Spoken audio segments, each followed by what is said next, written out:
দেশ ছেড়ে পালানোর চিন্তা এখন শুধু পরাজিত আওয়ামী লীগ নেতাদের নয়, অন্তর্বর্তী সরকারের ভেতরের কিছু উপদেষ্টার মধ্যেও সেই ভয় ও চিন্তা ঘুরে বেড়াচ্ছে।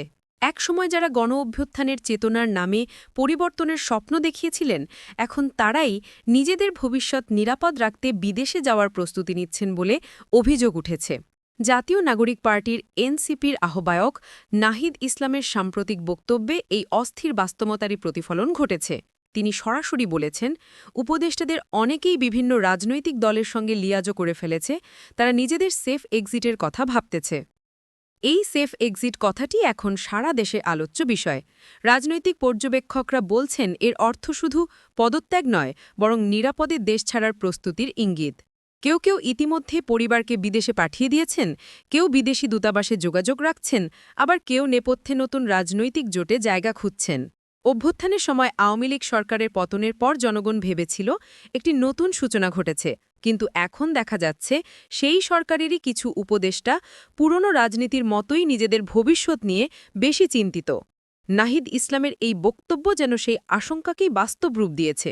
নাহিদ ইসলাম, যিনি বৈষম্যবিরোধী ছাত্র আন্দোলনের মুখপত্র হিসেবে অভ্যুত্থানে নেতৃত্ব দিয়েছিলেন, বলেন, আমরা যারা রাজপথে জীবন বাজি রেখে আন্দোলন করেছিলাম, তারা ভেবেছিলাম নাগরিক সমাজ ও রাজনৈতিক শক্তি আমাদের পাশে থাকবে, কিন্তু দেখা গেল যারা সুযোগ পেয়েছে তারা নিজেদের অবস্থান রক্ষা আর ভবিষ্যৎ নিরাপদ রাখার চিন্তায় ব্যস্ত।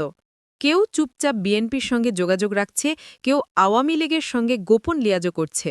সবাই ভাবছে যদি আবার পরিস্থিতি বদলায় তাহলে তারা যেন নিরাপদ থাকে। এই বক্তব্যের পর থেকেই রাজনৈতিক মহলে তোলপাড় শুরু হয়েছে। আওয়ামী লীগ বিএনপি উভয় দলই এখন বিষয়টি নিয়ে মন্তব্য করছে, যদিও কেউই প্রকাশ্যে দায়িত্ব নিতে চাইছে না। বিএনপির এক নেতা মন্তব্য করেছেন, নাহিদের বক্তব্য প্রমাণ করছে এই সরকার টিকতে পারবে না, যারা এখন ক্ষমতায় তারা নিজেরাই জানে ভবিষ্যতে কি হতে যাচ্ছে, তাই দেশ ছেড়ে পালানোর চিন্তা করছে। অন্যদিকে আওয়ামী লীগের একটি ঘনিষ্ঠ সূত্র বলছে, অভ্যুত্থানের পর যারা উপদেষ্টা হয়েছেন তারা ভেবেছিলেন আওয়ামী লীগ শেষ, কিন্তু আজকের বাস্তবতা হচ্ছে আওয়ামী লীগ এখনও মাঠে সংগঠিত। অনেকেই এখন ভয় পাচ্ছেন যদি আওয়ামী লীগ ফিরে আসে তাহলে তাদের জবাবদিহি করতে হবে। ফলে বোঝা যাচ্ছে পালানোর চিন্তা কেবল গুজব নয়, বরং একটি বাস্তব রাজনৈতিক প্রবণতা হয়ে উঠছে। অন্তর্বর্তী সরকারের সময় শুরুতে জনগণ ভেবেছিল এবার হয়তো বাংলাদেশ সত্যিকারের পরিবর্তন দেখবে, কিন্তু কয় মাসের মধ্যেই সেই স্বপ্ন ফিকে হতে শুরু করে। নাহিদ ইসলামের মতে, আমাদের ভুল ছিল, আমরা পুরনো রাজনীতিবিদদের বিশ্বাস করেছি, তারা আমাদের ব্যবহার করেছে, এখন নিজেদের নিরাপত্তা নিয়েই ব্যস্ত। ৭১ টেলিভিশনের সাক্ষাৎকারে তিনি আরও বলেন, অনেক উপদেষ্টা নিজেদের আখের গুছিয়েছে অথবা গণ অভ্যুত্থানের সঙ্গে বিট্রে করেছে, সময় এলে আমরা তাদের নামও প্রকাশ করব। এই মন্তব্যের পর থেকে ফেসবুক ও সামাজিক মাধ্যমে ব্যাপক আলোচনার সৃষ্টি হয়। ৭১ টেলিভিশনের অফিসিয়াল ফেসবুক পেজে এই সংক্রান্ত পোস্টে একদিনে ১২,০০০ প্রতিক্রিয়া এবং প্রায় ১,৪০০ মন্তব্য জমে। অনেকে লিখেছেন, যারা আন্দোলনের ফল ভোগ করছে তারা এখন পালানোর চিন্তা করছে, এটাই বাংলাদেশের বাস্তব রাজনীতি। অন্যদিকে কেউ কেউ বলছেন, নাহিদ ইসলাম নিজেই সরকারের অংশ ছিলেন, তাই তিনিও দায় এড়াতে পারেন না। এই নাহিদের বক্তব্য নতুন করে প্রকাশ করেছে অন্তর্বর্তী সরকারের অভ্যন্তরীণ বিভাজন। ছাত্রনেতাদের মধ্যে এখন হতাশা স্পষ্ট, যাদের তারা নাগরিক প্রতিনিধি হিসেবে সরকারে নিয়েছিলেন তারা নাকি রাজনীতি ও সুবিধাবাদে ডুবে গেছে। তিনি বলেন, আমাদের উচিত ছিল ছাত্র নেতৃত্বকেই শক্তিশালী করা। আমরা ভুল করেছি নাগরিক সমাজ বা রাজনৈতিক দলকে বেশি বিশ্বাস করে, তারা এখন আমাদের সঙ্গে বিশ্বাসঘাতকতা করছে। এমন বক্তব্যে সরকারের অনেকেই অস্বস্তিতে পড়েছেন।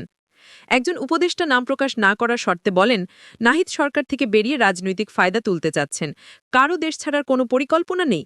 কিন্তু সূত্র মতে বেশ কয়েকজন উপদেষ্টা সম্প্রতি বিদেশ সফরের নামে দেশ ছাড়ার প্রস্তুতি নিচ্ছেন, কেউ কেউ পরিবারসহ বিদেশে স্থায়ী হওয়ারও উদ্যম নিয়েছেন। রাজনৈতিক বিশ্লেষক ড মেহেদী রেজা বলেন, যখন ক্ষমতার ভিত্তি দুর্বল হয়ে পড়ে তখন পালানোর চিন্তা স্বাভাবিক হয়ে যায়। আওয়ামী লীগ আমলেও অনেকে এমন করেছিল, এখন নতুন সরকারের মধ্যে একই প্রবণতা দেখা যাচ্ছে। এটি রাষ্ট্রীয় নেতৃত্বের ব্যর্থতা। আওয়ামী লীগ সরকারের সময় যেভাবে বিরোধী নেতারা দেশ ছাড়তে বাধ্য হয়েছিলেন, এখন সেই অভিজ্ঞতা থেকেই বর্তমান উপদেষ্টারা ভয় পাচ্ছেন। কারণ তারা জানেন যদি রাজনৈতিক পালাবদল ঘটে তাহলে নতুন সরকারের প্রতিশোধমূলক মনোভাব থেকে তারা রক্ষা পাবেন না। অন্যদিকে বিএনপিও এই পরিস্থিতি ঘিরে নিজেদের অবস্থান মজবুত করতে চাইছে। তারা বলছে দেশে এখন অস্থিরতা, জনগণ অসন্তুষ্ট, সরকারে কোনো দিক নির্দেশনা নেই। এমন অবস্থায় অনেকেই পালানোর চিন্তা করছে, যা সরকারের অস্থিতিশীলতার প্রমাণ। তবে আওয়ামী লীগের পক্ষ থেকে দাবি করা হচ্ছে, আমরা ভালো ছিলাম না, কিন্তু অন্তত দেশটা চালাচ্ছিলাম। এখন যারা ক্ষমতায়, তারা নিজেদের মধ্যে লড়াই করছে আর জনগণ কষ্ট পাচ্ছে।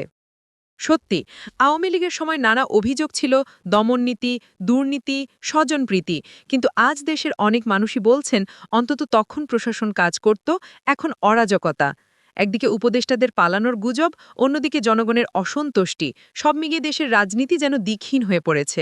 গণঅভ্যুত্থানের পর জনগণ যে পরিবর্তনের স্বপ্ন দেখেছিল, এখন তা ভেঙে যাচ্ছে। যারা তখন রাজপথে ছিল, তারা বলছে, আমরা ভেবেছিলাম সত্যিকারের পরিবর্তন হবে, কিন্তু এখন দেখি সবাই নিজের ভবিষ্যৎ নিয়েই ব্যস্ত। কেউ দেশ ছাড়ার চিন্তা করছে, কেউ নতুন দলে যোগ দিচ্ছে।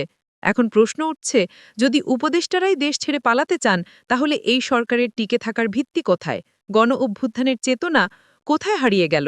নাহিদ ইসলামের বক্তব্য হয়তো অনেকের কাছে বিতর্কিত, কিন্তু বাস্তবতা হচ্ছে তিনি এমন এক সময় এই কথা বলেছেন যখন জনগণ বিভ্রান্ত, রাজনীতি অনিশ্চিত আর সরকারের নৈতিক ভিত্তি দুর্বল।